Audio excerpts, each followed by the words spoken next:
আসসালামু আলাইকুম viewers, welcome back to my channel. Eid special আজকে তৈরি করছি গরুর মাংস দিয়ে বিরিয়ানি। বিরিয়ানিটি আমি রাঁধুনি রেডিমিক্স বিরিয়ানি মশলা দিয়ে তৈরি করব। এখানে আমি 2 কেজি গরুর মাংস নিয়েছি। এবার চুলায় একটি প্যান বসিয়ে পর্যাপ্ত পরিমাণে তেল গরম করে নিয়েছি। এবার দিচ্ছি 1.5 কাপ পেঁয়াজ কুচি। পেঁয়াজটাকে আমি ব্রাউন কালার করে ভেজে নিব। পেঁয়াজটা ভাজা হয়ে গেলে দিচ্ছি 2.5 টেবিল চামচ রসুন বাটা, 2.5 টেবিল চামচ আদা বাটা। এবার দিচ্ছি 3 টুকরা দারচিনি, 4-5টার মতো লবঙ্গ, 10-12টার মতো এলাচ, 1 টুকরা জয়ত্রী, 3টা তেজপাতা। তেজপাতাটাকে আমি একটু চিড়ে দিচ্ছি। এবার বিরিয়ানির মশলাটা দিয়ে দিচ্ছি।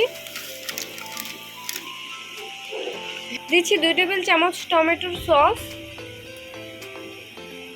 মশলাটা যেন পুড়ে না যায় সেজন্য দিচ্ছি অল্প পরিমাণে পানি।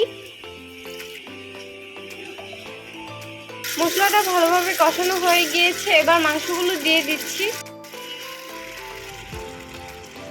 এবার দিচ্ছি 1 কাপ দুধ,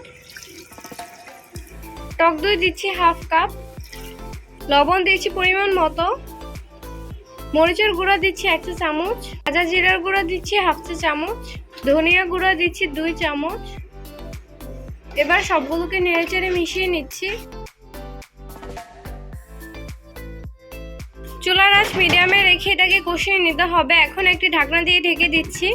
কিছুক্ষণ পরপর ঢাকনা উঠিয়ে নেড়েচেড়ে দিতে হবে। কষানোর মধ্যেই সিদ্ধ হয়ে গিয়েছে, উপরে তেল ভেসে উঠেছে। এবার মাংসগুলো উঠিয়ে নিচ্ছি। এখানে আমি 1 কেজি পোলাওর চাল ধুয়ে 10 মিনিট এভাবেই রেখে দিয়েছি। মাংসগুলো উঠানোর পর এই তেলটার মধ্যে আমি চালগুলো ভেজে নেব। চালটাকে নেড়েচেড়ে ভেজে নিচ্ছি। চালটা ভাজা হয়ে গিয়েছে। এবার দিয়ে দিচ্ছি পরিমাণ মতো গরম পানি, দিচ্ছি পরিমাণ মতো লবণ, দিচ্ছি 1 কাপ লিকুইড দুধ। সবগুলোকে নেড়েচেড়ে মিশিয়ে নিচ্ছি। এখন এটাকে ঢাকনা দিয়ে ঢেকে 5-6 মিনিটের মতো রান্না করে নেব। এবার দিচ্ছি 4-5টির মতো কাঁচামরিচ।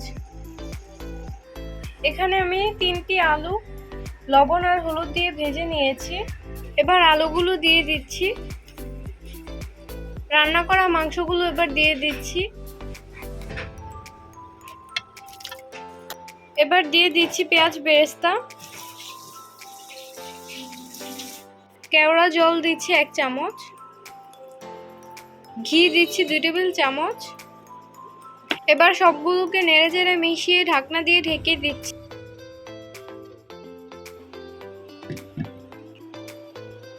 বিরিয়ানিটা হয়ে গিয়েছে। এবার এটাকে চুলা থেকে নামিয়ে পরিবেশন করছি। তো তৈরি হয়ে গেল একদম সহজ পদ্ধতিতে ঈদ স্পেশাল গরুর মাংসের বিরিয়ানি।